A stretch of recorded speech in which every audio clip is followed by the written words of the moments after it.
Yo, what's up mga gar? Welcome back again sa ating channel, Kuya Tems Fishard. And for today's video ay mag-update lang tayo sa ating Fishard real quick kasi may mga nangyari na hindi natin inaasahan dito sa ating Fishard. But before that mga gar ay gusto ko munang magpasalamat sa lahat ng mga nanood ng ating previous videos. And thank you sa inyong suporta mga gar. Thank you sa lahat ng mga nag-subscribe. Thank you sa mga nadagdag sa ating subscribers. At thank you sa mga returning subscribers na patuloy na nagsusuporta sa ating channel. Ayan, si Tok no? Medyo galit pa kasi hindi pa yan kumakain simula kaninang umaga. Nakalimutan natin siya bigyan bago tayo nag-video kaya medyo galit-galit pa siya ngayon. Gusto mo mamaya ng 45? So today ay July 22, 2024, araw ng Lunes. At gabi na mga gar at pakatapos lang natin magpakain ng ating mga isda. At yung video lang natin yung mga nangyari dito sa ating fish yard. So ang dami na nila medyo masikip na sila dito yung mga full gold natin na mga male kasi kinuha na natin yung mga full gold dyan na mga male at nilipat na natin dito. Tapos yung full gold na nandito ay sinama na natin doon sa ating mga females kasi nakakuha na tayo ng breeder mga gar. So ito yung mga napili nating breeder ng full gold. Ayan, medyo mailap. Andon yung ating ay nagtago. So kumuha tayo ng isang trayo mga gar para hindi masyadong madami pagkasakaling mag-umpisa na silang manganak, hindi masyadong madami. Kasi pag dinamihan natin yung female, baka mahirapan din tayo sa mga lalabas na fry pag tuloy-tuloy na silang mag-drop. So dito tayo kumuha ng ating mga female. Pinili natin yung pinakamalalaki dito. Tapos doon tayo kumuha ng male para sure ball na hindi magkapatid talaga. So, pinili natin kahit maliit lang na male, basta gold na gold yung kanyang kulay. So, ito yung lalaki, tapos yung female, ayan, na lumapit yung isang female. Ayan, malaki na sila, di ba? Bata pa yan, no? Yan ang pinaka last batch ng ating full gold. Pero, kung mapapansin nyo, ay malalaki na sila and mas malaki pa siya, no? Sa male. So, ganyan. Ayan sila.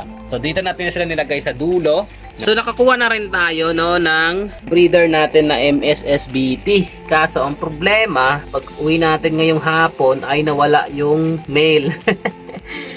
Ayan, dalawang female yung natira. So nawala yung male. No, nakita natin siya dito kanina, no? Natuyo na siya, tumalon mga gar.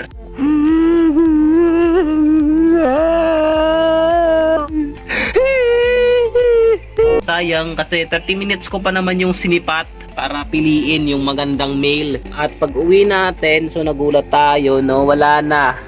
Dalawang female na lang yung natira. Sayang mga gar. At eto na siya ngayon, no? Naging crispy na siya. Sa kamote tayo nabuhay! Sa kamote tayo lumaki! Sa kamote rin tayo mamamatay! Sayang talaga. 30 minutes ko pa naman tong sinipat. At sa tingin ko, ito yung pinakamaganda yan, no? Oh, maliit pa siya pero kitang-kita na yung kanyang snake pattern. Tapos ang ganda ng buntot niyan at saka yung finnage. Tayong kayo at yung kanyang buntot ay napaka bukang-buka talaga. So sayang. So ngayon, wala na tayong male ulit na MSSBT. Kaya pipili na naman tayo mga gar. So ang problema lang natin mga gar, dito kasi tayo pumili ng breeder natin. Ang problema, pag uwi natin ngayong hapon, parang nag-clamp na yung mga fins nitong mga to. Siguro na stress kahapon dahil sa kapili natin, no? Ayan, no?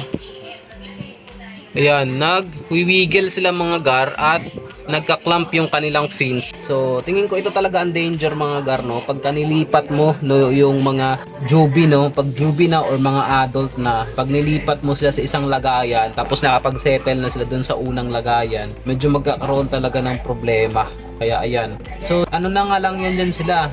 2, 4, 6, 8, no? Or 7. 7 na lang nga yan dyan sila. Kasi may tinanggal din tayong dalawa dyan na ganun din. Una silang nagkaroon ng parang nag-clamp at saka nagwiwiggle. Pero kumakain lang din naman sila. Kaya nilagyan na natin mga gar ng ito. Nilagyan natin ng heater kasi baka masobrang lamig, no, dito. Kasi medyo nauulanan ito, nangaanggihan. Tapos medyo ito sa hangin. Kaya siguro naninibago sila. So yan, nilagyan natin ng heater, saka mamaya babawasan natin to ng tubig, lahat to no? Kasi dito okay lang sila. Ito yung mga pinaka maliliit natin ngayon na mga male, medyo okay lang naman sila dito. Tapos ito okay lang din, no? Yan, ito yung mga kasunod nito, no? Mga kapatid nito. Ito lang kasi mga unang nakuha natin kaya medyo nag-matured na sila agad. Tapos ito yung sumunod. Kaso ang problema, yung dito sa gitna, nag-clump and ayan, nagwiwiggle. So, water change natin to siguro daily kasi medyo mahirap ito. Magaganda pa naman yan. So, ngayon, dahil nagkaganyan sila, hindi tayo makakakuha dyan ng ating selection na gagawing breeder. So, sa tingin ko, no, dito ako kukuha ng breeder na lang. Ayan. Dito na lang talaga. Apat yan sila dito. So may napili na ako dyan. So kukunin natin maya-maya. Tingin ko ito na lang yung gagawin nating breeder. Yun, yung gaganda naman eh. I think ito siya, no? Ayan.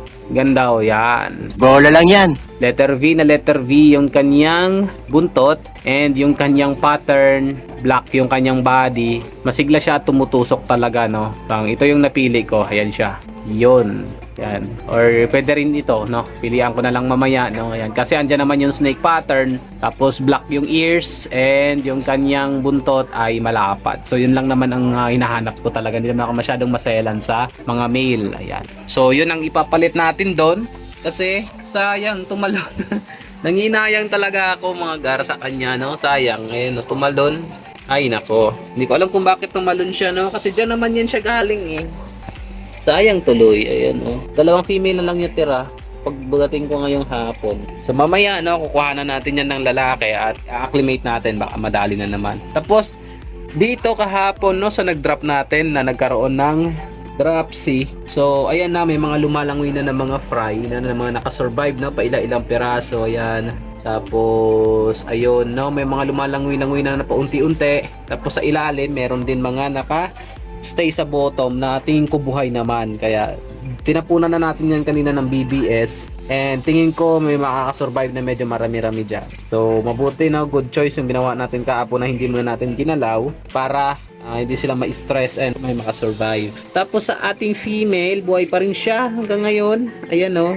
Ayan, so kuhanin natin ng kaunti, stressin natin siya lalo ba? Tanga talaga.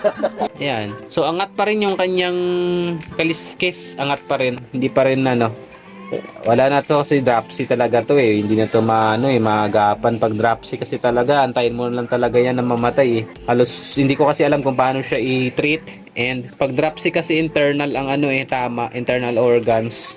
Ganun siya. Kaya, ayan, antayin na lang natin yan, no? Kawawa naman na itapo natin na buhay dahil nag-ambag siya sa atin ng medyo madami-daming fry. Tapos, update naman tayo dito sa isa, no?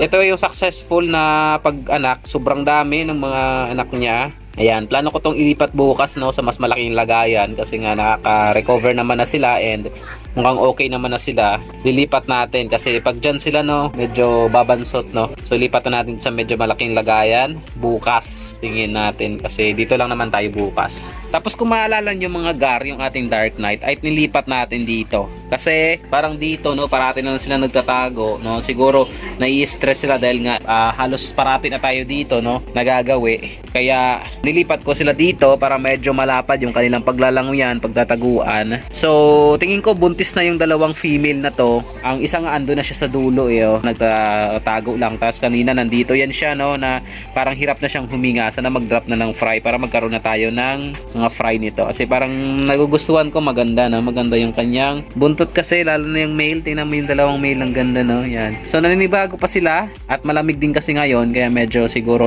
namamalagi sila, hindi sila masyadong active. Ayan. Supposed to be dapat may customer tayo ngayon, no? Binili ng ating tropa to. Ito. Tapos ito ata, no? Ito ang pinili niya. Ito. Tapos yung ito, no? Apat yun eh. May isa pa siyang kinuha. Baka ito yon, no? Basta yung mga red. Hindi ko na kasi na-check kung saan yung kanyang sinend na picture. So may pinili siyang apat, no? At saka sabi niya kung pwede na 4,100. Sige, dahil tropa, so benta natin, no? Para mabawasan natin tong mga peta natin dito. Saka para ma-jar natin tong mga nandito, no? May mga nandyan pa kasi yan. Ayan. Kasi tayo makapag-post doon sa group na sinalihan natin. Doon sana mas maganda kasi mas maraming member doon, no? Mai-post sana natin at maibenta. Ang ganda na, oh. Ayan, oh. Yung Mahatchay blue natin, di ba? Blue na blue, mga gar. Nakaka-recover na siya. Ayan, may takip tayo sa ulo, no? Kasi umuulan ngayon at naaanggihan tayo dito sa ating t-shirt. Ayan, no? 'Di ba? Ayun, blue na blue, 'di ba? Medyo malabo lang dahil nag-against the light. Tapos itong dito ay mahatchay green. So yan, green naman. Kaso ano lang nito, walang mga male ito eh, no? Nung nagbe-breed pa tayo ng beta, wala tayong male kasi ang male niyan ay nagka-dropsy din. So namatay. Ayun. So yun lang ang ating update dito sa ating fish yard, mga gar. So doon lang talaga, nalungkot lang tayo dito, no? Sa nangyari dito. Ayan ang mga gar, oh. Ayan. Kunting commercial muna, mga gar. Ayan ang ating napiling mga full gold. Wow naman! Wow! Ayos, 'di ba? Ayan, oh. Ang ganda ng male, mga gar, kasi gold na gold, no? Ayan, oh. Gold na gold siya. So bata pa yan, kaya hindi pa masyadong full mass na gold talaga. Medyo may brown pa siya ng kaunti sa may ulo kasi maliit pa siya eh. So pag nag-adult pa yan, medyo mag-gold pa yan. Yan. Kaya yan ang napili natin. Tapos yung mga female natin na malalaki din. Hindi rin masyadong gold yung mga female kasi bata pa nga. So okay na yan siya kasi pag lumaki yan, mag-gold naman yan. Kasi may potential kasi na mag-big mama, kaya yan ang pinili natin. Yan. So balik tayo dito, no? Nalungkot lang talaga ako dito na nakita ko siyang ayan na crispy, no? Naging crispy fish na siya. Tapos yung pinagkuhanan natin ay nagkasakit pa nga. Ayan. So ito, try natin, no? Ayusin natin, no? Water change natin to daily. Maagapan pa kasi nagre-respond naman sila sa pagkain. Tapos dito tayo kumuha kanya ng full gold. Ayan sila. So meron pa nga yan dyan na gold talaga. So hindi pa naman natin nabibenta, kaya dyan na muna sila. Stay put na lang muna dyan. Ito lang yung problema natin, no? Nalalaglag, baka mabasa kasi wala kasi tayong double-sided tape kasi naglagay tayo dito ng heater. So ito ng ating isang batch ng MSSBT, no? Plano kasi natin to ihalo sa iba nating mga MSSBT, tapos binabad muna natin sila sa methylene blue para ma-disinfect, no? So dyan lang sila muna para ma-disinfect, pero mukhang okay naman na sila, kaya siguro bukas or mamaya isasali ko na sila dito sa mga maliliit kong MSSBT para makasabay sila sa paglaki. Yan. So, yan. Hanggang dito na lang muna yung ating video, mga gar.